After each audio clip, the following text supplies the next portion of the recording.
ছোটবেলায় শুনছিলাম পান খাইয়ে বলে ঠোঁট লাল হইলে বউ অনেক ভালোবাসে।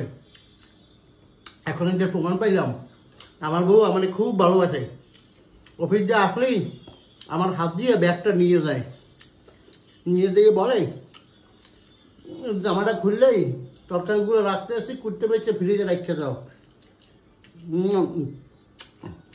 আবার রাত্রেবেলা ঘুমাইনি লাগে মশারি দিয়ে টানাই যাও। আমি খুব খুশি, আমার বউ কি আদর করে আমাকে বলে। মাঝে মাঝে একটু কিলে যদি না করি,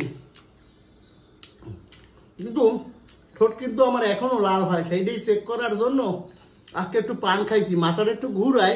আজকেও ঠোঁট অনেক লাল হয়েছে, যে আপনারা দেখেন যে বউ কিন্তু আমার অনেক ভালোবাসে। এই বাথরুম পরিষ্কার হলো? ওই যে জিভটাও লাল হয়েছে, অনেক লাল। এই জন্যই তো বউ ভালোবাসছে, আবার বলছে বাথরুমটা পরিষ্কার করতে। যাইতে আসি পরিষ্কার করার জন্য, সব খোঁজ যা গুছাইতে আসি, বাথরুমটা এখনই পরিষ্কার করবো বউ। আসি, আপনারাও অনেক চেক করেন আপনাদের বউ ভালোবাসে কিনা, মানে ভালোবাসে বা ভালোবাসবে কিনা পান খাইয়া।